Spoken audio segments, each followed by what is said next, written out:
Hello, welcome to Contemplations. I'm Josh and I'm joined by Hugo. Hello. And we're here today to talk to you about theories of punishment. Yep. So this is going to be a fun topic. He said you were excited for it. So this is just a sneak peek of what's going on in the studio before we start the episode. But yeah, so just to get on with this. Theories of punishment. I want to talk about this topic because it's quite interesting in which ways the current kind of societal default is set up and in which ways this current society punishes people and treats crimes and treats kind of what you do with that offender after a crime, right? And by current society, where do you mean exactly? Oh, I meant like the West. Okay. Like generally, I'm not considering too closely any societies that I'm not really that familiar with on the other half, the end of the world. That's not what I'm focusing on. So no views of Papua New Guinea and no, sadly punishment. not. Just to focus on our kind of common sense or common knowledge that we have here in the West, and that most of our audience probably shares, being from the West as well, or West adjacent maybe. And so the first half of this today is going to be on theories of punishment, right? So just the different ways that people have thought about punishment and what it is for and what you hope to get out of it. And then the second one tomorrow is going to be on different types of actual punishment, like not the theory behind it, not the justification behind it, but the way that you actually do it. And so tune in for that tomorrow. It's going to be interesting as well, because Josh is going to be able to tell us all about his preferences for punishment. I don't actually know, being serious. Like, it's one of those things where there's so many different factors that it's difficult to come up with any concrete conclusions, at least in my own view. But maybe I'll change my mind by tomorrow. Exactly. Like we're gonna get into some of those factors today, and so that's gonna be what this is gonna be all about. And so, just to start off, there are two theories, or maybe families of theories of punishment. One is utilitarian and the other is retributive. And you've got those two families. They might be called slightly different. You can have the categorization in a lot of different ways, but I find this quite useful. And so first you have the utilitarian theory, which says that punishment should be primarily aimed, or is primarily aimed at one, discouraging crime, so making sure it doesn't happen again, and then deterrence, right? So that's like just the same thing, but it can mean slightly different things, because you can prevent that crime being done by that particular person, but also by other people who might want to do the same thing, right? And so these kind of things are something that the utilitarian theory says, this is why you do punishment, because you want to prevent that from happening again. So the utilitarian approach is aimed at maximizing happiness in society. Well, that's utilitarianism in general, but here this applies as well, right? And so if someone does something wrong or something bad, then they did something to make someone less happy, right? If I punch you, I make you less happy, presumably. And You are right, yeah. And so then punishment is not something that should be done to you, or to me, because I punched you, because I deserve to be punished. It's because that wouldn't work in the utilitarian theory. It wouldn't work, because you would be something bad to me. You would lower my happiness because I had lowered your happiness before that, and so that wouldn't make sense in that framework. So it doesn't approve of an eye for an eye. No. It doesn't. It says that you can be justified in punishing someone, but it has to be because it has these positive effects as well that outweigh the negative effect of harming that person who had done something wrong. So it's consequence focused, really. Yes, it's very consequentialist in that way. And so you have that central view that I just described, that is that crime and punishment are both bad, right? And that they should be kept to a minimum, both of them. So obviously there should be as little crime as possible, but then there should also be as little punishment as possible, because the ideal would be that you can punish every crime without punishment. You can address any crime without punishment, and you can make sure that it doesn't happen again, and that the victim is made whole, right? And everything that you need to do around that to make the situation better without actually punishing that person, which is impossible, but that's the kind of ideal, right? That's the end goal that you aspire to, even though it's obvious that you're never going to reach that, because that's not I take it no one really subscribes to that view that no one should be punished for anything, because that clearly wouldn't work. Well, that's as I said, that's the ideal extreme, right? Sure. So that's not something that is realistic. But the principle is that it should be kept to a minimum, because because it's a negative, right? So you don't want to produce more negatives. You want to cause a negative. If somewhere else it produces also a lot of positives that outweigh the negative. Right? Yeah. Well, you could always use the example of it being proportionate, I suppose, in that if someone gets a speed ticket, the punishment of decapitation might be a bit extreme, but it'll prevent them from reoffending ever again. So it'll be very preventative, but it doesn't seem proportionate to the crime. Yeah, I mean, proportionality is an important thing that we'll talk about later as well. But here, I don't think it really applies, because it doesn't really. This theory doesn't really think about proportionality at all, because it says punishment should be kept to a minimum. So it's a necessary evil, and so you don't want to do it. You don't want to do it to the proportional degree, because it's an evil in itself. Okay, right? yeah. And so even if they did something wrong, something bad, you don't want to punish them, because that's evil as well. So, I mean, I don't subscribe to this theory very much. I mean, I can see some value in it in some aspects, but in general, it seems very counterintuitive to me just to say that you have to count happiness in this way, to say, okay, I did something bad, you can't do something bad to me because it would be bad, and that's in itself is wrong. It is, in some ways, I can understand the appeal of it if you rephrase it in a certain way. So if you say this theory, this framework treats criminals as human, and it's a humane theory, which means that it places some value on the criminal as a human being, right? And so therefore you value their pain as well, and because you value their pain, or the absence of their pain, their happiness, then you don't want to just cause them unhappiness. Yeah, that's the kind of and I imagine that could be it. framed in the consequence, like, focused way, in that just causing them pain deliberately in a punitive way isn't actually going to prevent them reoffending, and just kind of my psychological perspective sneaking in, it might actually make things worse if you punish people and they perceive it to be unjust.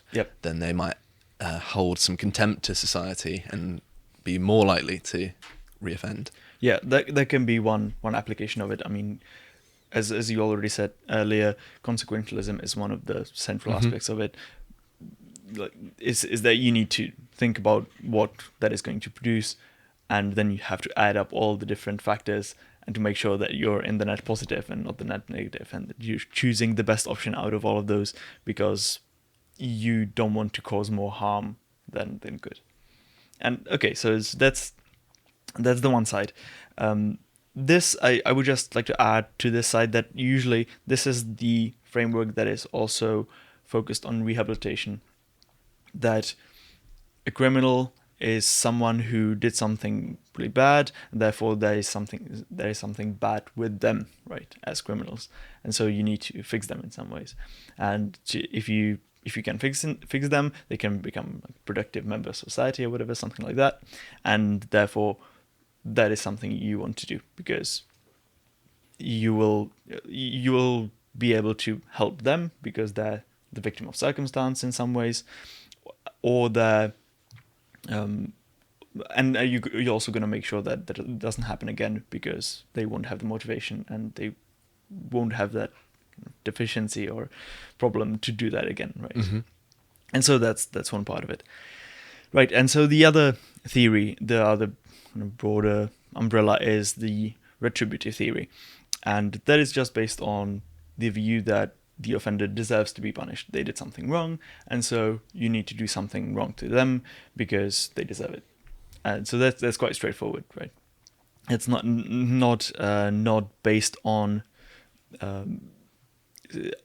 too many calculations or too intricate and logical constructions to base it on, which I think is to its credit, but at the same time you can view it as something more primitive or something more basic, because well, when you say primitive, it's actually common in non-human primates, and it seems to be the intuitive way of punishing dissenters.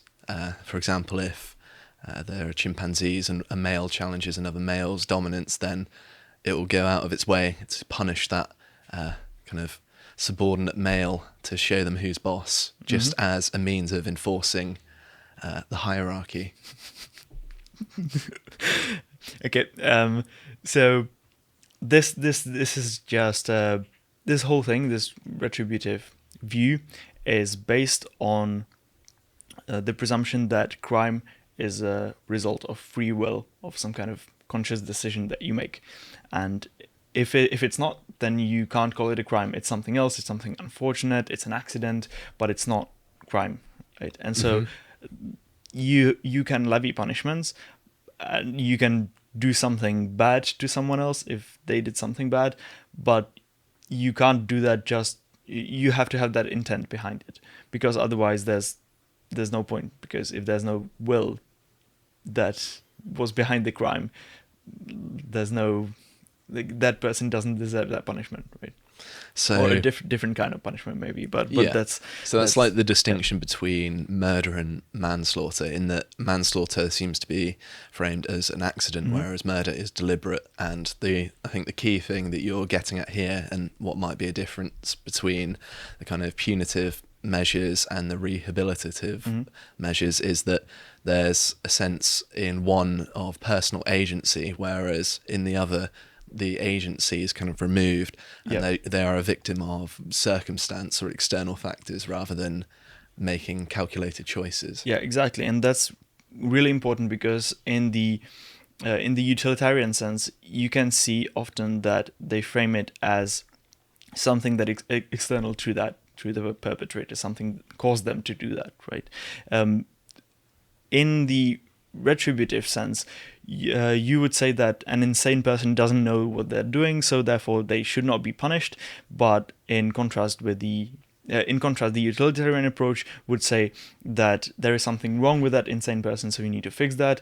But analogically, there's something wrong with a person that decided to commit a crime, so you need to fix them as well, right? And so this kind of a blurring of the line between mental illness and between crime or criminality. So that's an important factor of it. So you could say then that there is this slippery slope of calling things diseases if they're not diseases, if they're conscious decisions that are kind of premeditated, and that it can lead you to some bad conclusions, right?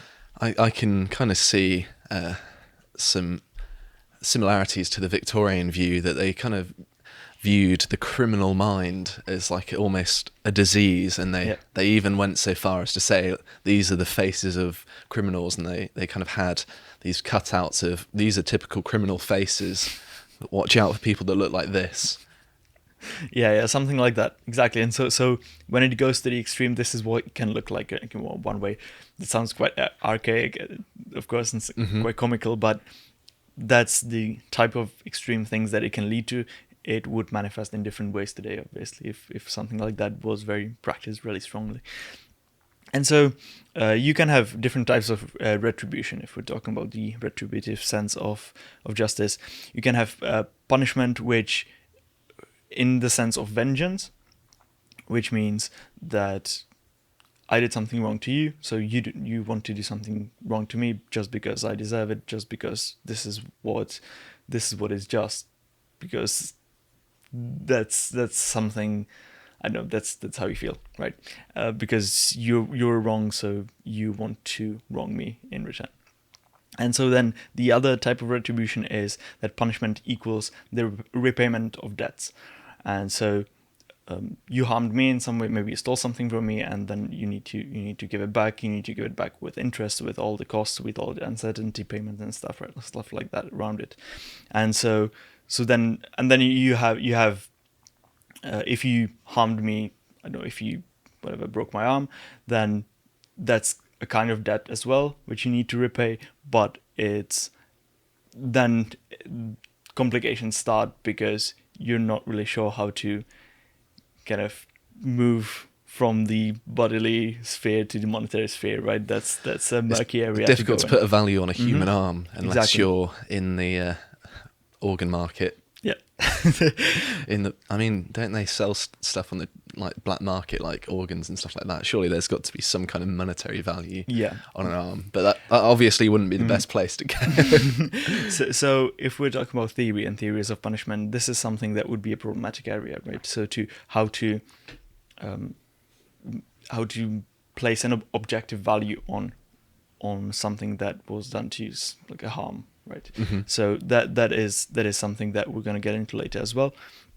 But then between those two general theories, utilitarian and retributive, you've got different kind of gradients and different variants of those, and then you can also have a mix of those. For example, the theory of denunciation, where what you're talking about is more, it's a combination of both utilitarian and retributive frameworks, in the sense that you've got the focus on deterrent to make sure that it doesn't happen again, and also on the deserts, so saying that that person deserves to be denounced, but when that person is denounced, then they're less likely to do that again, and other people are less likely to do it again because it carries a significant cost. Or like be denounced means like ostracization, right?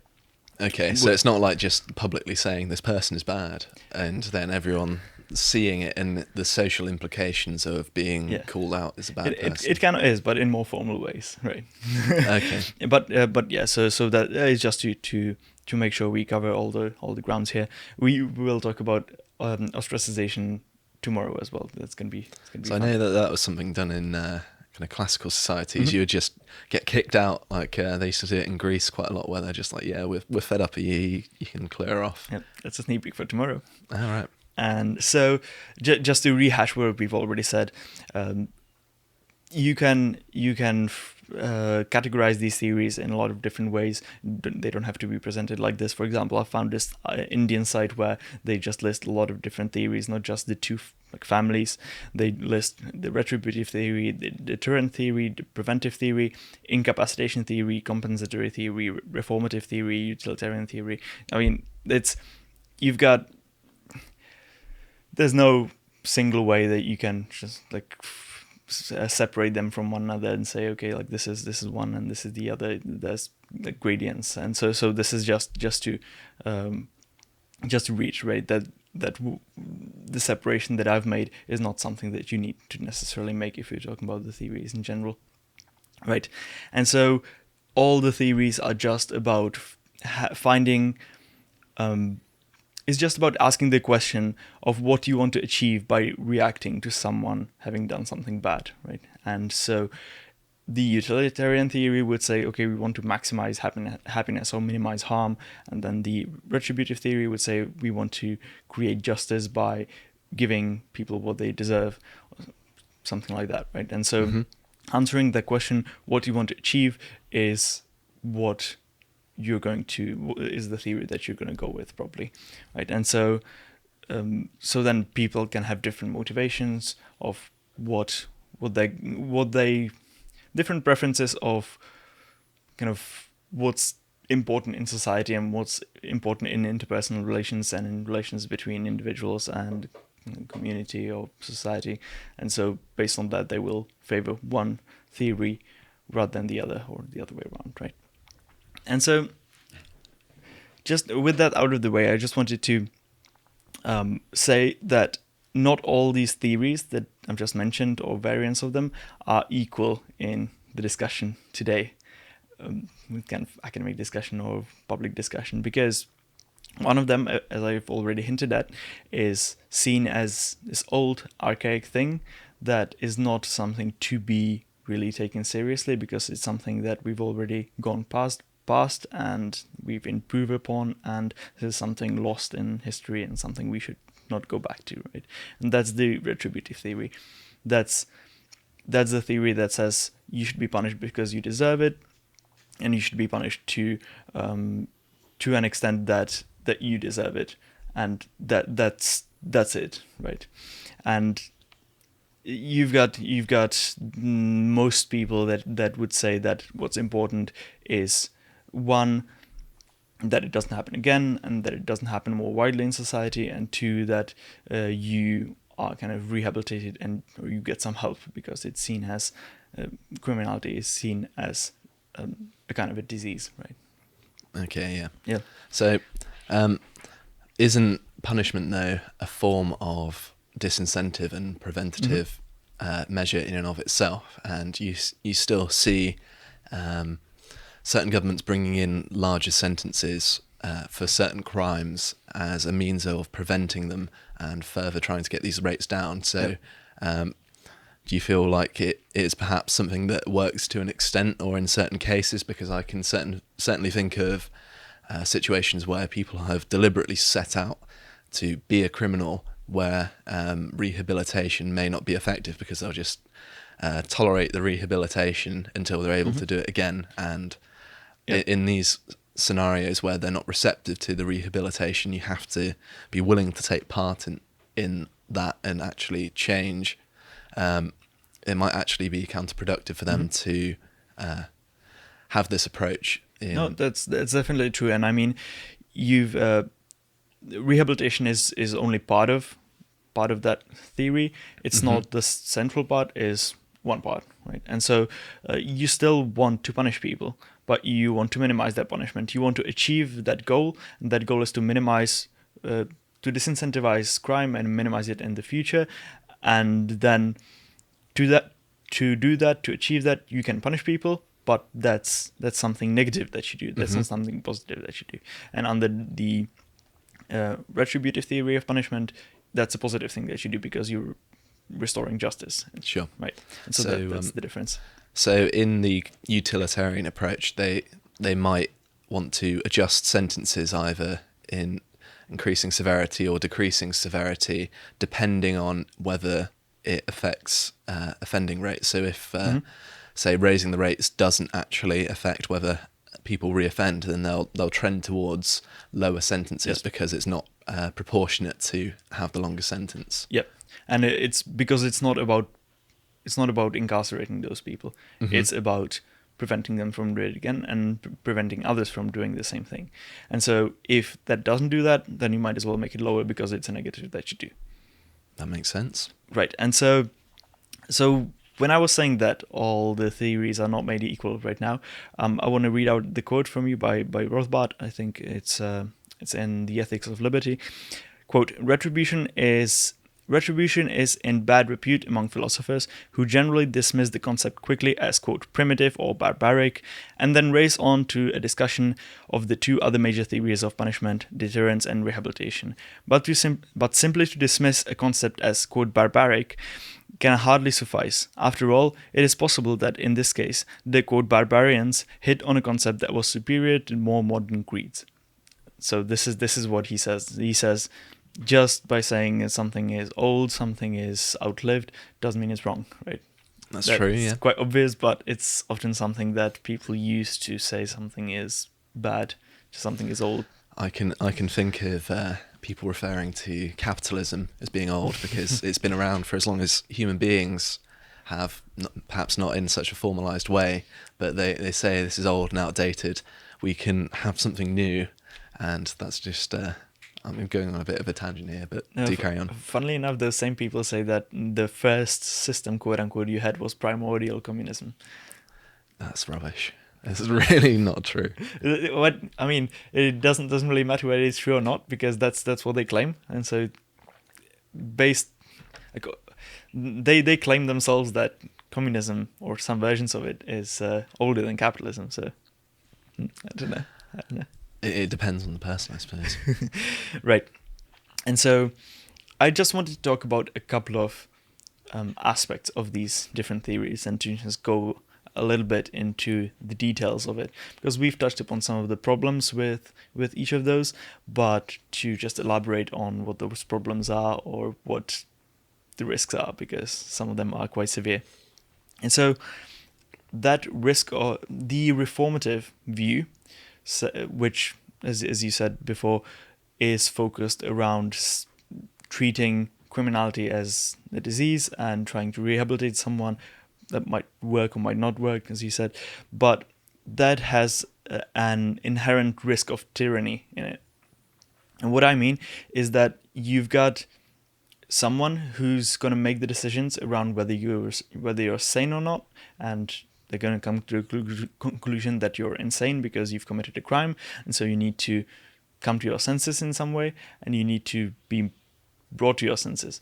And then what's going to happen to you is not going to be proportional to the crime that you committed, but to the deficiency that you have. And that's based on someone's random assessment, basically. And so you've got a situation where basic standards, legal standards, and justice standards go out of the window, because suddenly it works on a wholly different basis. You've got proportionality that goes out of the window, because it doesn't matter if you stole a sandwich, still something's wrong with you if you want to steal, so you need to repent, and you need to be made proper, right? And so it doesn't matter whether you killed someone or stole a sandwich, like that's the same thing, because there's something wrong with you, right? So you need to be fixed. Well, and I know, but Jake, give me a second. Just I wanted to say that proportionality goes out of the window, because it's something that is decided based on whether you have that original sin in you or not. I mean, it can have various degrees, but it's not something that would be too objective, and it's much less objective than it's otherwise. Then equality before the law, like something like that, that's thrown out completely, because you're not being judged based on what you did or what someone else who might have done the similar thing, like they're not judged the same as you, because what it's based on is your personal characteristics, what you have in your head, and not what you've done. But yeah, I mean, I want to hear what you have to say. But I was just going to say that although there may be the same principle in effect, that the kind of utilitarian approach that you're talking about, I think that's what you were talking about, mm-hmm. right? There would still be some degree of proportionality, right? In that that it's still not going to see someone going around killing people as the same as a serial sandwich thief. Like there's a scale of crime there.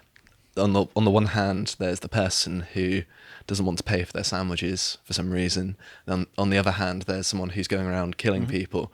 And I think the damage done to the people who have had their sandwiches stolen from them is pretty minor in the grand scheme of things compared to losing their life.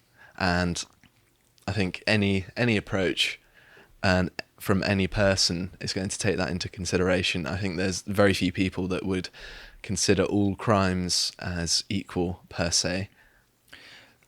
What I meant was that it's not, what is going to happen to you is not too much based on what you did, mm-hmm. but on what you're like. So they're not fixing the crime, they're fixing you. Sure. And that's the difference, right? So it doesn't mean that there's not going, like all crimes are going to be treated equally. It's just to say that that's going to be a different basis. It's going to be based on you, on your personality and what's wrong with you, and not what you've done. Mm-hmm. But there's also the added complication of there being like a clinical threshold within that, mm-hmm. in that in fixing someone, the person stealing the sandwiches, they might not be like might not have some kind of clinical problem with them. It may just be that they're a cheapskate and they don't want to actually pay for it, which could easily be fixed, right? Whereas if they were doing it out of some kind of compulsion or some clinical disorder where they feel compelled to steal, or they hear a voice in their head that says, "Oh, you've got to get that cheese and ham sandwich," But you're thinking about it in two discrete terms. Mm-hmm. You're thinking about it as in criminality is something that you decide to do, and then pathology, right? Diseases and mental defects. But that's not. That's what I'm saying is the risk of this approach, that it combines these things together. It says that criminality is a sort of mental disorder that you have, and you need to be cured of that in the same way that you might need to be cured of schizophrenia, right? And so that's the thing, that these things are conceptually combined, and you're being cured out of either of those. And so that is why there is this risk of tyranny, because it's about what you do. It's not about what you do, it's about who you are. It's about saying, if you've committed something, there must be something wrong with you, therefore we need to cure it. Sure. And there's also the added kind of complication of the fact that breaking the law is determined by the law itself, and the law itself is contrived by human beings. Yeah. And there can be varying degrees of how just or unjust a law may be, and you may live under a system where there are very unjust laws, and actually the morally good thing to do would be to break the law, in a hypothetical sense. Yeah, so, definitely. And I mean, this is something that I don't really want to get into today, because this whole discussion is predicated upon someone having done something actually wrong, right? As something actually bad. And so then you can have politics that goes into it, where it defines something as bad and wrong, if it's not, or it's neutral, or it's actually good, right? And so that can happen anywhere and happens quite often, but it's not something that I really want to get into, because that's a political question, right? Sure. And so then this risk of tyranny under the reformative view is quite well summarized by C.S. Lewis, who I'm going to quote now. He says, quote, "But do not let us be deceived by a name, to be taken without consent from my home and friends, to lose my liberty, to undergo all those assaults on my personality which modern psychotherapy knows how to deliver, to know that this process will never end until either my captors have succeeded, or I've grown wise enough to cheat them with apparent success. Who cares whether this is called punishment or not? That includes the most of the elements for which any punishment is feared. Shame, exile, bondage, and years eaten by the locust is obvious. Only enormous ill desert could justify it, but ill desert is the very conception which the humanitarian theory has thrown overboard." Then another quote. "For if crime and disease are to be regarded as the same thing, it follows that any state of mind which our masters choose to call disease can be treated as crime and compulsorily cured. It will be vain to plead that states of mind which displease government need not always involve moral turpitude, and do not therefore always deserve forfeiture of liberty. For our masters will not be using concepts of desert and punishment, but those of disease and cure. It will not be persecution.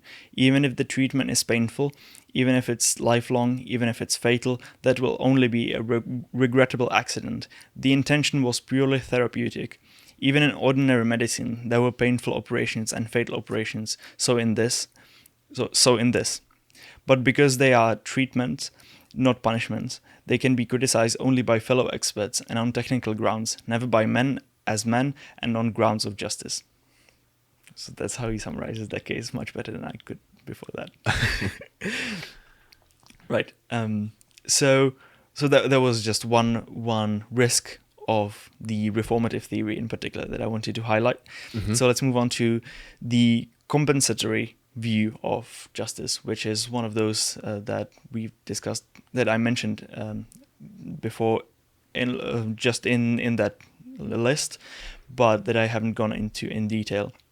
And so the compensatory view basically says that you achieve justice by making the victim whole, by repaying your debt, by just fixing what you broke. Right?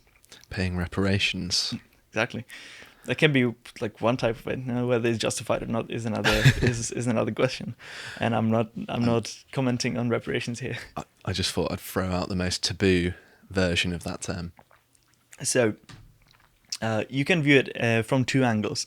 The one angle is that the criminal needs to pay off the victim for the damage they caused. So I steal something from you, I need to give it back to you plus something extra.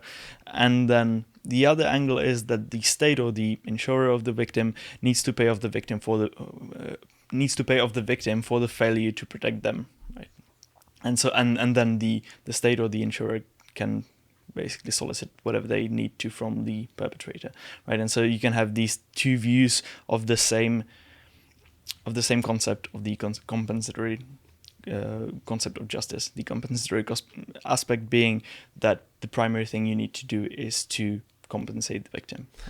I don't think I understand the difference between the two, because wouldn't if you pay in the first one, if you pay someone for something that's been stolen and then some extra, wouldn't that involve some degree of state coercion as well as the second one, in that you're not going to voluntarily do that? There's got to be someone making you pay. So we're not yet talking about enforcement. So this is not, we're having a theoretical discussion like without need for enforcement yet. And so this is just like who should pay, right? Who should pay the victim for the damages that they've incurred?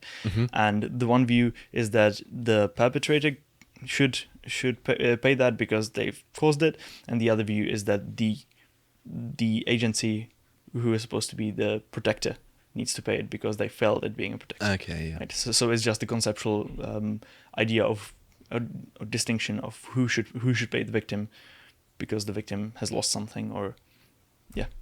So that there's just the two different angles of the same thing. So just by saying the main thing is to pay the victim is not enough. You also need to specify who should pay the victim, and those are two separate sub-theories. Okay, that makes sense now. Right. And then we get to the idea of proportionality, and that's something that you mentioned before, and I kind of stopped you rudely. Yeah, I jumped the gun, didn't I? And so proportionality is something that is quite central to many theories of punishment. It's saying, okay, if you want to do something against the perpetrator, you can't do just anything. It needs to be comparable to the crime that's been caused. And it's not. Some people have this view that that it means that the same thing happens to the perpetrator as what they did, but that's not, strictly speaking, correct, because it can't be like that on practical grounds, but on theoretical grounds as well. So, for example, if I steal some money from you, the punishment can't just be that I give that money back to you, because you might have invested it in the meantime and gain and earn some interest on it, and you'd lose that interest because you didn't have the money, because I had it, right? So I need to give more to you than what I stole. Almost like paying damages. Exactly. And so, for example, if I took that money from you, I put you in some state of uncertainty. That's another thing, right? And so I need to pay for that state of uncertainty that you wouldn't have otherwise, because that's some damage to you. That's some psychological damage, right? And so it's never going to be the same. It shouldn't be the same. And a better characterization of that principle is that it needs to be comparable to it, right? So it can't be something wildly off. You can't, like, I can't kill you for you having stolen a sandwich from me, right? So you can if you want. I mean, there's nothing stopping you, but you'd probably get in trouble for it. That's a different discussion. But anyway, it means it's not the same. It's proportionality doesn't mean the same. It means comparable. It means something that is proportional. It doesn't have to be identical. And some people also say that it means something a bit different, that you need to have this double proportionality. And what double proportionality means is that the victim pays double, but why they pay double is explained. It's not just an arbitrary number. It's saying that one sum of what you stole from me is going to be restitution, is going to be giving back to what you stole, and the other sum, like the same sum, like you're gonna give to me, is going to be for retribution. So restitution and retribution here being two different things. So you need to give twice of what you took, because just giving it back is restoring to the previous one, but you also deserve to be punished, and that punishment is supposed to be to the similar extent of what you caused in the first place. I know this is just an example, but is it actually put forward that it is double, or do they say perhaps triple? Because I would say that just picking double or triple or whichever would be by definition arbitrary. Yeah, I mean this is what I meant. You can have like arbitrary numbers here, but if you take that double proportionality, that concept, that means you pay double, but it's double not because it would just someone decided it was a good idea, but because one half of it, that's restitution and one is retribution. Sure. So you first give back what you stole, and then you need to undergo the same amount of kind of suffering that you caused, and you're going to do that by paying the same amount to me. Yeah, so I can see that could certainly scale up with the proportion of what was stolen, right? In that if you stole a sandwich, giving back 2 sandwiches might not necessarily be too much of a hardship, but if you stole someone's car, it might be a bit more difficult because of the proportion in the value of those 2 things, right? Yeah, exactly. But the principle still kind of stands. Of course, yeah. That one time is for restitution and the other time is for retribution. So that's kind of the idea. I don't know whether it's completely right or not. There's probably a lot of examples in which it doesn't work. Notably, if you have bodily harm, it's kind of difficult to accommodate for that. But we'll talk about that later as well. But this is something that is kind of useful as a rule of thumb to say, okay, how much should that person pay? I mean, I find that kind of interesting, that it seems like a good idea in first glance. I could see it working for smaller things, but if someone comes up to you and like punches you in the face, the punishment for that person isn't, I get to punch you in the face twice. maybe not. It depends. It would depend on how well the victim of the original punch would be able to punch back, surely. And so another aspect, another like little thing that I wanted to talk about was the ability to buy out of one's punishment. So I've got this from Rothbard as well, the one that I quoted before. Quote: "There is a long and honorable tradition in older Western law. The victim or his heir could allow the criminal to buy his way out of part of all of his punishment. Thus, if proportionality allowed the victim to send the criminal to jail for 10 years, the criminal could, if the victim wished, pay the victim to reduce or eliminate his sentence." So that kind of concept, right? So saying something bad needs to happen to the criminal, but you as the victim have the option to do something else, because you're the victim, so you should be able to decide on what's going to happen. And so you can decide that you don't want them to go to jail, you want them to pay you a lot of money instead. And if they agree to it, right, if you agree to the sum, then the default doesn't have to be the case. I know that they have this in the United States more so than here, as in that people pay bail. Out of court settlement. Isn't that how bail works? In that they pay a certain fee, or is that just state enforced? I don't really know how it works. Bail is just so that you don't bail, so you don't escape. You pay the money, and you. Oh, it's like almost like a ransom to keep you. Yeah. Okay, yeah. I didn't realize it worked that way. I always thought it was just a way of paying to get out of your sentence. No, that's out of court settlement, right? That happens in the US a lot. Yeah. So you agree to not take it to court and just to pay the other side. I think I must have got them both mixed up. No, and that happens quite a lot. That's true, and that's something that is like a makeshift system like that, right? It's not official, but it emerges because it can work like that if you go outside of the legal system. I know it certainly happens in the courts in the UK because people don't want to be in a long drawn out legal case per se, and then they're like, well, I'll just pay you the money and be free of the hassle. Yeah. And so that's one thing that is quite interesting, that you have this. Why this is interesting for me is because you could apply this to criminal cases, right? If you do something, if it's not about like if it's not about kind of fraud, or you not keeping up your end of the bargain, and therefore like you sue someone and then get settled out of court. If it's something that you really harmed someone else, and then you're supposed to serve time, and you can't buy your way out of it by paying the victim a lot of money, on like based on what the victim agrees. And of course, you can say that it's going to have a lot of problems, right? You can have like rich people for which a lot of money is not a lot of money, and poor people for which little money is quite a lot of money, and you can say that, but then also this is just like the first draft of what I'm saying, right? You can accommodate for that in a million different ways. So I'm thinking just like this is conceptually something that I find interesting, that it's sounds like a good idea, even though we haven't fleshed it out properly, and of course you need to accommodate for a number of different things before you could actually practice it. So in this kind of scenario, you the victim of a crime could be given a choice between giving either asking for a set amount of money or sending them to prison, for example. Yeah, so it's saying that you say to the perpetrator that you're going to go to prison, but you have the option to buy a way out. So you can agree with the victim. If the victim agrees, you can pay the victim and reduce your sentence by doing that. That seems probably more desirable in some cases, because also the fact of them being in prison also means that the taxpayer is paying for it as well. Yeah, that's what we're going to go into tomorrow a bit more detail. I've got this thing called scenario.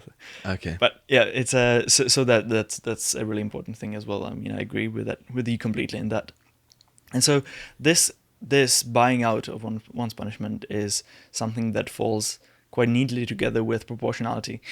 So if, let's say, A beats up B, and B has the right to beat up A because that's proportional, right? And so you have the right to do the same thing. So you're just taking the proportionality principle. So then you can have A can attempt to get B to waive this right to kind of beat them up by paying them something instead, right? So that this concrete situation is something that you can imagine pretty well. That sounds like the mafia to me. I'm gonna beat you up unless you pay me money. Yeah, but you beat someone up first. That's true, but it's punishment. It's not threatening. I hate to sound like a utilitarian here, but it doesn't make it right either. What doesn't make it right? Just beating someone up just because they did it well. I mean, it's one of those things where I don't really know what to think, because I can see both sides in that paying someone off doesn't seem particularly desirable, but also beating them up in response doesn't seem desirable either. I mean, it's one of those things where I feel uncomfortable either way with the choice being presented. Well, can talk about that more tomorrow. Okay. No. It's, but yeah, we'll get to it tomorrow. There's going to be something that we're going to explore as well. Maybe I'll have some better answers for you then. But so this principle of proportionality here sets the kind of upper bound on punishment, right? So just saying, I don't know, if you beat me up, I can beat you up, like, right? I can't kill you if you beat me up, because that would be disproportionate, right? So it's just that it's an upper bound. It's not something that would necessarily need to happen, because then you can decide, well, I have the right to beat you up in return, but I'm not going to do it, and that's just on your discretion. Like, that's not right. Mm-hmm. And so that's kind of that's the view that would be, I think, quite kind of self-evident, but at the same time it's not too self-evident, because you can have some problems with it. That's the question of whether the victim can refuse that the perpetrator be punished. So if something's been done to you, if you can say, I don't want them to be punished, I don't want that at all, like, that's I'm just a pacifist, I want them to go free, whether you can do that or not. Because, for example, you could then have some situations where the perpetrator does something wrong and then threatens the victim. Okay, something really much more wrong is going to happen to you if you decide that I should be punished, if you decide to waive that right to prosecute me. And so you can have some problems with that. But then you can have a response to that by saying that the victim or the prospective victim can specify upfront, saying whatever happens to me, I want them to be prosecuted. I'm not a pacifist, like this should happen, and no matter what I say later, when I'm actually a victim, like that's not going to matter, right? So you can have like back and forth with like these kind of ideas and problems with it, but it's an interesting question also to ask whether the victim can refuse to the punishment. That makes punishing sense, the perpetrator. I know there are in place in modernity steps that prevent people from threatening victims from further punishing them, and I think that arises from that practical problem that you mentioned there. And then another kind of moral question about it is who can actually administer punishment, whether it's the victim, whether it's anyone, or whether it's some specific person or specific group of people, right? And so it's, of course, that's on one side a practical question, but it's a moral question too.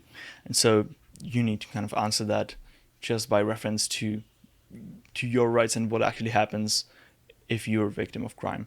And so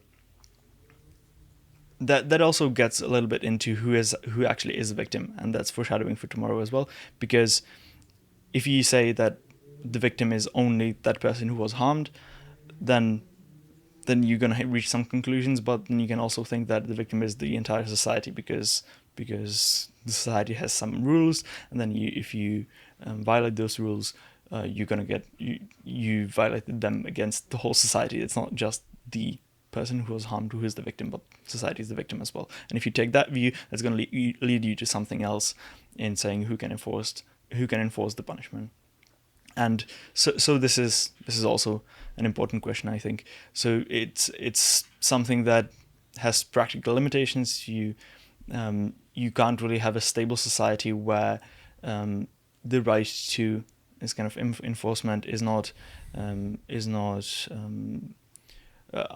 I don't want to say restricted, but limited by circumstance in some way, because then the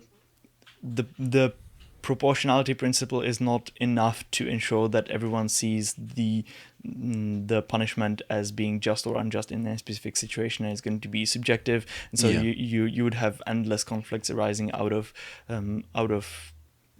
individuals like enforcing their own just claims, right? And so you need to have some level of centralization. It doesn't have to be necessarily a state. You can